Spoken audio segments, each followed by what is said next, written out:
কি হয়েছিল 8 বছর আগে গল্পের সিজন 3 পার্ট 2 নিয়ে আইছি। তো ভিডিওটা সবাই এনজয় করতে থাকো আর সবাই একটা করে লাইক আর অনেকগুলা কমেন্ট করে দাও, আর নতুন হয়ে থাকলে চ্যানেলটা সাবস্ক্রাইব। কলেজ গেট দিয়ে প্রবেশ করে দেখি কয়েকজন ছেলে আর মেয়ে মিলে একজনকে রেগিং করছে। তা দেখে আমি চুপচাপ সেখান থেকে চলে যাচ্ছি। তখন কেউ একজন আমাকে বলল, এই ছেলে দাঁড়া।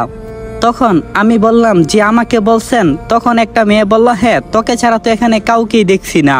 আমি বললাম, হ্যাঁ বলেন। তখন মেয়েটা বলল, তুই কি এখানে নতুন? আমি বললাম, জি, সবেমাত্র ভর্তি হয়েছি। মেয়েটা বলল, এখানে অনেকগুলা রুলস আছে, প্রত্যেক দিন আসার সময় আমাদেরকে সালাম দিয়ে প্রবেশ করবি। আমি মাথা নাড়িয়ে বললাম, আচ্ছা। তখন একটা ছেলে বলল, এই ক্ষেত্রার সাথে তুই এভাবে কথা বলছিস কেন? জামা কাপড়ের অবস্থা দেখছস? আমি একটু মুস্কি মুস্কি হাসছি। তখন মেয়েটা বলল, এই তুই হাসছিস কেন? আমি বললাম, তেমন কিছু না। তখন মেয়েটা বলল, আমার মুখে মুখে কথা বলিস? এই বলে আমাকে 2 থেকে 3টা থাপ্পড় মারল। আমি তাল সামলাতে না পেরে মেঝেতে পড়ে গেলাম, আর ছেলেগুলো অযথা আমাকে মারতে শুরু করলো। আমি বললাম, আমি তো আপনাদের কথা অমান্য করি নাই, তাহলে কেন আমাকে আঘাত করছেন? তারা অনেকক্ষণ ধরে আমাকে মারলো, কিন্তু অবাক করার বিষয় হচ্ছে কলেজের সবাই হা করে সব দেখছে, কেউ আসছে না। অনেকক্ষণ মারার পর মেয়েটা বলল, এবার ছাড়, না হলে মরে যাবে। আর তোকে যা বলছি তা মনে থাকবে তো? আমি বললাম, জি আপু। এই বলে ক্লাসরুমে চলে আসলাম। সবার পিছনে সিটে বসলাম, কারণ প্রথমের সিটে যখন বসতে আসিলাম তখন কয়েকজন বলল, এখানে নাকি কলেজের প্রিন্সিপালের মেয়ে এবং তার বন্ধুরা বসে, তাই আমাকে পিছনে বসতে বলল।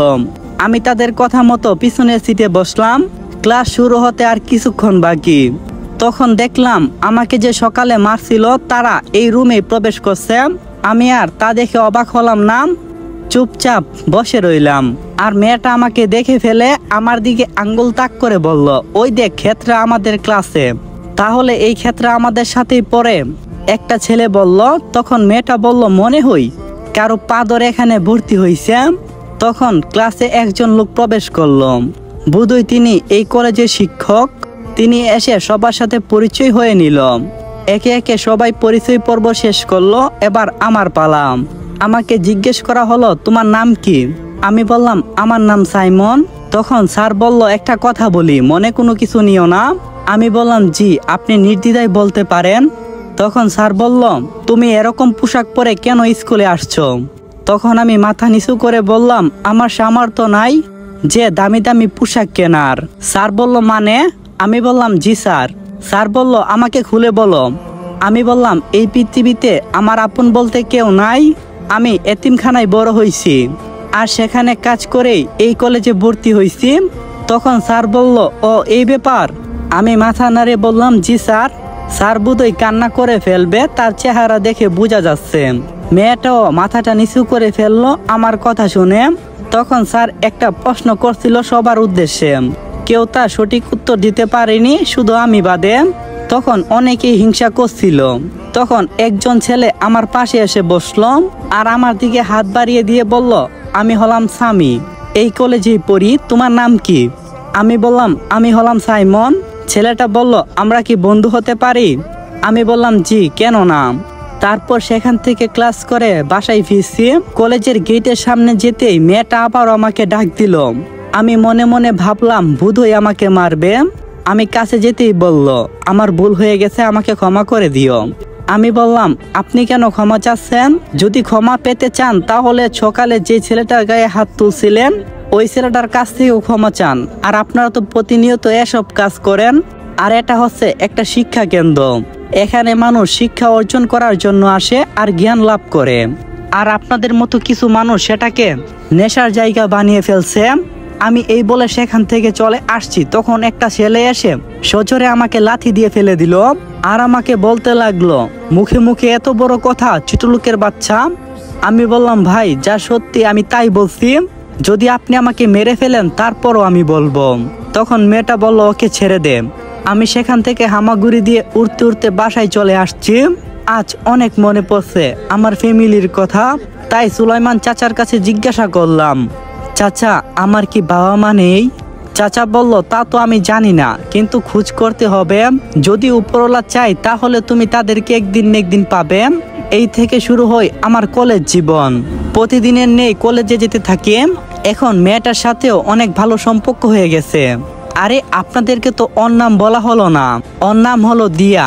মেয়েটা বেশ সুন্দরী, বলতে গেলে এই কলেজের ক্রাশ। যে কোনো ছেলে এক দেখাতেই তার প্রেমে পাগল হয়ে যাবে। একদিন দিয়া বলল, চলো আমরা একটু ঘুরতে যাব। আমি বললাম, আমার না একটু কাজ আছে, আমি যেতে পারবো না। দিয়া বলল, চলো না। দিয়া একটা রিক্সা ডাক দিল। রিক্সাতে করে দুইজনে যাচ্ছি। হঠাৎ আমি বললাম, কোথায় যাচ্ছি আমরা? দিয়া বলল, গেলেই দেখতে পারবি। এই বলে আমরা একটা শপিং মলের সামনে এসে থামলাম। আর আমাকে বলল, নামো এখন। আমি বললাম, এখানে কেন এসেছেন আর এখানে কি করবেন? দিয়া বলল, বেশি কথা না বলে আমার সাথে চলো। দিয়া আমার হাত ধরে আমাকে ভিতরে নিয়ে গেল।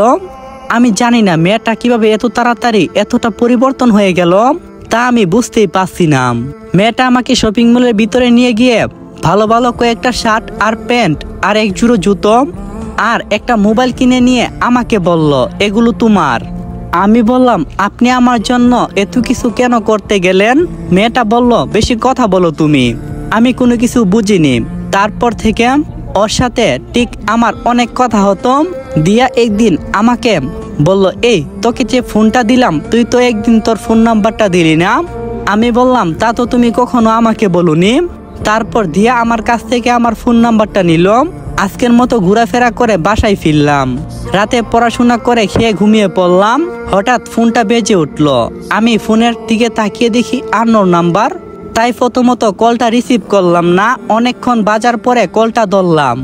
ওই পাশ থেকে মেহিলি কণ্ঠে কেউ বলল, এই এতক্ষণ কি করছিলি আর ফোন ধরতে এত লেট হলে কেন? আমি বললাম, আসলে আপনি কে? তখন মেয়েটা বলল, এখন আমাকে চিনতে পারস নাই? আমি হলাম দিয়া। আমি বললাম, হে দিয়া বলো। দিয়া বলল, তোকে কি প্রশ্ন করছি? আমি বললাম, আমি ঘুমিয়ে পড়ছিলাম, হঠাৎ এই ফোনটা বেজে উঠছে আর আননোন নাম্বার দেখে আমি কলটা প্রথমে রিসিভ করলাম না। অনেকক্ষণ বাজার পরে ধরলাম। তখন দিয়া বলল, ভালো কথা, শোন একটা কথা বলার ছিল তোকে। আমি বললাম, কি কথা? দিয়া বলল, তুই কি কখনো প্রেম করছস? আমি বললাম, সেটা আবার কি? তখন দিয়া বলল, তুই কোন গ্রহের পানি রে? আমি বললাম, কেন, পৃথিবীর। দিয়া বলল, তুই বেশি কথা বলিস। আমি বললাম, এটা তো আমি ছোট থেকেই কই।